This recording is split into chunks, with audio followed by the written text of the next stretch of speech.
आज के समय में दुनिया भर में सामरिक हालात बदल रहे हैं। पहले रूस का यूक्रेन पर अटैक, फिर इजराइल का गाजा पट्टी के खिलाफ अभियान और अब ईरान पर हमले ने पूरी दुनिया को हिलाकर रख दिया। ईरान ने पलटवार करते हुए अरब देशों में स्थित अमेरिकन मिलिट्री बेस को निशाना बनाते हुए मिसाइल्स और ड्रोन्स हमले किए। इस समय कॉमन बात थी एरियल स्ट्राइक। अमेरिका और इजराइल की तरफ से हवाई हमले किए गए तो ईरान ने भी जवाब में एरियल स्ट्राइक ही की।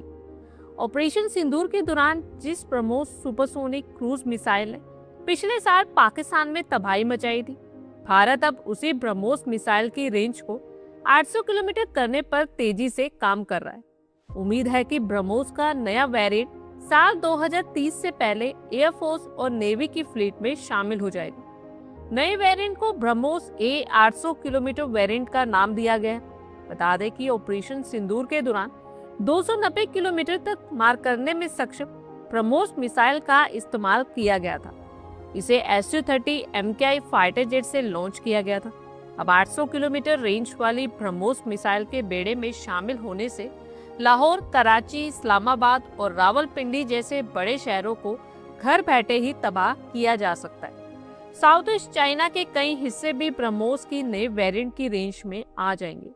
एक रिपोर्ट के अकॉर्डिंगली भारत अपनी लंबी दूरी की प्रहार क्षमता को और मजबूत बनाने की दिशा में तेजी से आगे बढ़ रहा है। ब्रह्मोस एरोस्पेस अब वायुसेना के लिए 800 किलोमीटर रेंज वाली ब्रह्मोस से सुपरसोनिक क्रूज मिसाइल के नए वेरिएंट के डेवलपमेंट को फास्ट ट्रैक पर आगे बढ़ा रहा है और इस एडवांस मिसाइल का इंटीग्रेशन और फ्लाइट ट्रायल 2026 के एंडिंग तक पूरा करने का टारगेट रखा गया है, जिसके बाद 2030 से पहले इसका प्रोडक्शन और डिप्लॉयमेंट स्टार्ट हो सकता है। इसकी रेंज 800 किलोमीटर तक तो बढ़ाई गई, लेकिन इसके साइज और वजन में कोई चेंजेस नहीं किए गए। इसका वजन करीब 2.5 टन और लंबाई लगभग 6 मीटर ही रहेगी। इस वजह से ये मौजूदा Su-30 MKI फाइटर जेट पर बिना किसी बड़े चेंजेस के आसानी से तैनात की जा सकेगी। डिफेंस एक्सपर्ट्स के अकॉर्डिंगली इस लंबी दूरी को हासिल करने के लिए कई तकनीकी सुधार भी किए गए।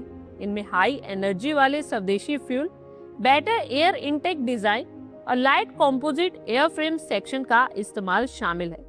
चेंजेस की वजह से मिसाइल की क्षमता भी बढ़ी है। इंडियन डिफेंस रिसर्च विंग की रिपोर्ट के अकॉर्डिंगली ब्रह्मोस प्रोग्राम से जुड़े एक सीनियर ऑफिशियल ने बताया कि 800 किलोमीटर रेंज वाले वर्जन का बेसलाइन डिजाइन और ग्राउंड टेस्टिंग पहले से ही पूरी हो चुकी है। नए प्रोपेलेंट के साथ किए गए परीक्षणों ने यह पुष्टि कर दी है कि मिसाइल पॉसिबल दूरी तक मार कर सकती है।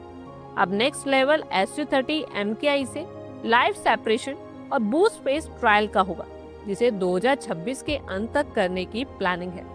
इसके बाद 2027 में पूरी उड़ान सीमा में सुपरसोनिक ट्रायल्स किए जाएंगे।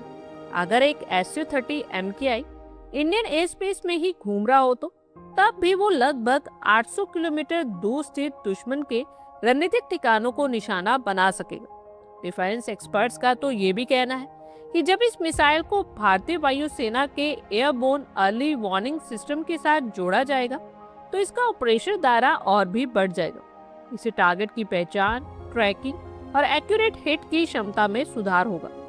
290 किलोमीटर के बाद अब 450 किलोमीटर रेंज वाला वर्जन भी फ्यूज लेवल पर प्रोडक्शन लाइन में एंटर कर चुका है।